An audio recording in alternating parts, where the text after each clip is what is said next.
বিজেপির কেউ টাকা চাইলে এফআইআর করুন, কোনো রং দেখবেন না। অভিযোগ পেলে সেই সমস্ত কর্মীদের দল থেকে বহিষ্কার করা হবে।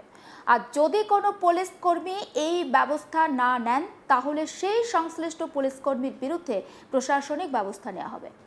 সোমবার 4 মে বিপুল জয়ের পর দলীয় কর্মীদের প্রতি এই বার্তায় দিলেন বিজেপি রাজ্য সভাপতি শ্রমিক ভট্টাচার্য।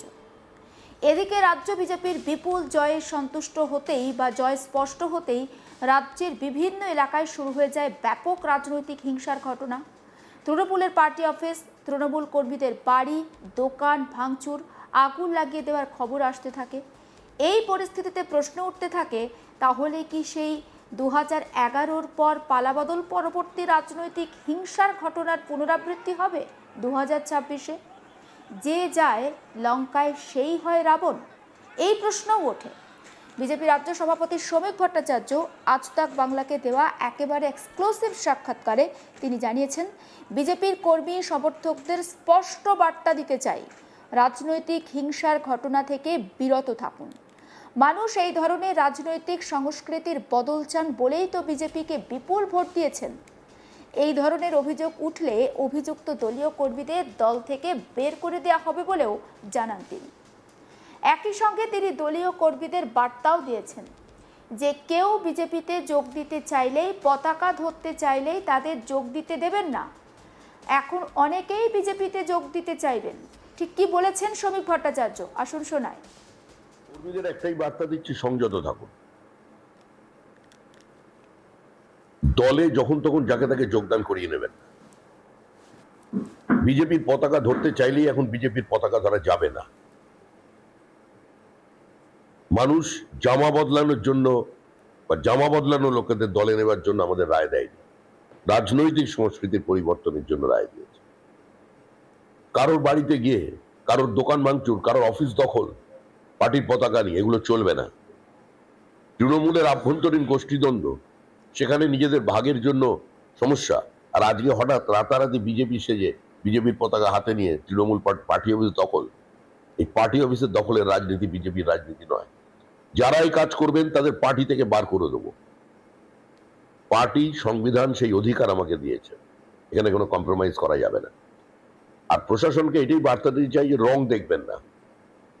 কোনো জায়গায় কারোর থেকে কেউ যদি টাকা চায় বিজেপির নামে, কোনো জায়গায় যদি কাউকে দেখেন কোনো ইন্ডাস্ট্রির ওপরে, কোনো ব্যবসায়ীর ওপরে কোনো রকমের চাপ তৈরি করার প্রচেষ্টা হচ্ছে, ব্যবস্থা নেবেন। এফআইআর করতে চাইলে এফআইআর নেবেন সেই বিজেপি কর্মীর বিরুদ্ধে। যা করার আছে করবেন, রং দেখবেন না। যদি রং দেখে আপনি সিদ্ধান্ত নেন, তাহলে আপনার বিরুদ্ধে পার্টিকে, প্রশাসনকে সিদ্ধান্ত নিতে হবে। এটা যেন মনে থাকে। আজকে সকাল থেকে কেউ যোগাযোগ করেছে দলে আসার জন্য? যোগাযোগ করেছে? আপনি যেটা করাটাই স্বাভাবিক। প্রধানমন্ত্রী বা অমিত শাহ আপনাকে ফোন করেছিলেন? হ্যাঁ, কনগ্রাচুলেট করেছেন যেরকম, তার সঙ্গে সঙ্গে কিছু নির্দেশ দিয়েছেন সেটা বলতে পারবো না।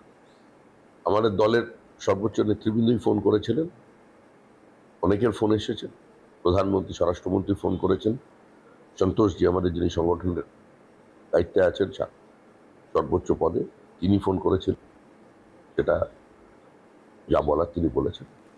শেষ প্রশ্ন, সল্টলেক সহ বেশ কিছু জায়গায় একটা মারামারি বা সন্ত্রাসের খবর। ওগুলো বিজেপি করছে না, তৃণমূলের আভ্যন্তরীণ দ্বন্দ্ব।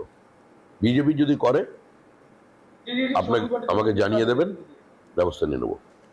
এদিকে গণনার শেষের দিকে আমরা দেখেছি শাখাওয়াত মেমোরিয়াল স্কুল প্রাঙ্গণ ছেড়ে বেরিয়ে মমতা ব্যানার্জি অভিযোগ করেন যে তাকে মারধর করা হচ্ছে। গণনার সময় ভোট লুট করা হয়েছে, তিনি লড়াই করবেন, আবারও ফিরে আসবেন। একবার শুনে নিন মমতা ব্যানার্জির বক্তব্য।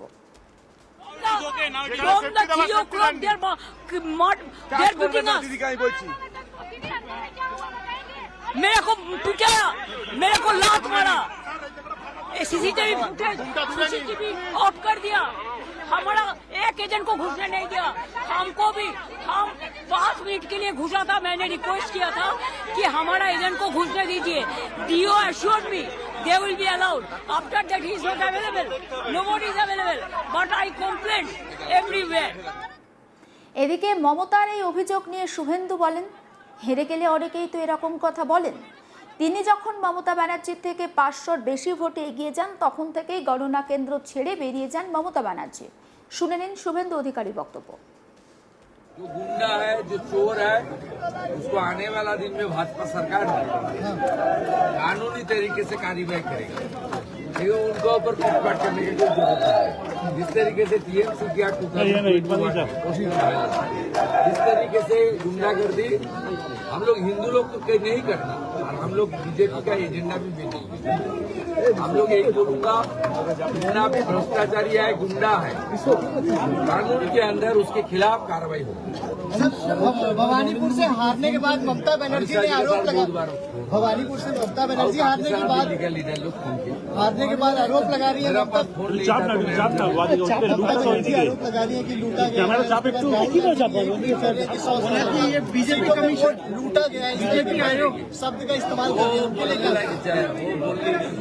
हारने का बाद बोले हारने का पहले तो SIR के खिलाफ बोला जी। फाइनल वोटर लिस्ट निकला जी, वही वोटर लिस्ट के ऊपर चुनाव लड़ा, कैंपेन किया। कैंपेन के दौरान बोल रहा हम लोग आ रहा है।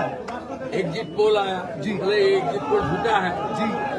काउंटिंग सेंटर में गया, जब हारने लग गया तब बोला ये मीठा नहीं है। ये खत्म, राहुल गांधी भी खत्म, तेजस्वी यादव भी पहले खत्म हो गया, ममता आज खत्म हो गया, और आने वाला यूपी चुनाव में अखिलेश भी खत्म हो गया। 12,000 जो आपने लीड दिया था, बोला था 12,000 से ज्यादा लीड करेंगे, तो 15,000 में लीड किया भवानीपुर पूरा हिंदू कंसोलिडेट हो गया ना फुल। वो जो चेतला एरिया है वहाँ सब शरणार्थी है जी। सर और नीचे वाला जो CPM का लूज वोटर है सब मुझे वोट कर दिया। लास्ट लोकसभा चुनाव में भवानीपुर में CPM का 14,000 वोट था। कम से कम 10,000 वोट CPM का सपोर्टर ने देख लिया। ये सब CPM करके कुछ नहीं होगा, शुभेंदु करेगा, दे दिया मुझे। और पूरा के पूरा हिंदू समाज, बंगाली हिंदू हो सकता है, जैन समाज हो सकता है, गुजराती हो सकता है, सिख समाज हो सकता है, मरवाड़ी हो सकता है, पूर्वांचली हो सकता है, सब मिल के एक साथ वोटिंग किया। इसलिए ममता बनर्जी खिदिरपुर में 20,000 लीड लिया, बाकी सब मेरा लीड।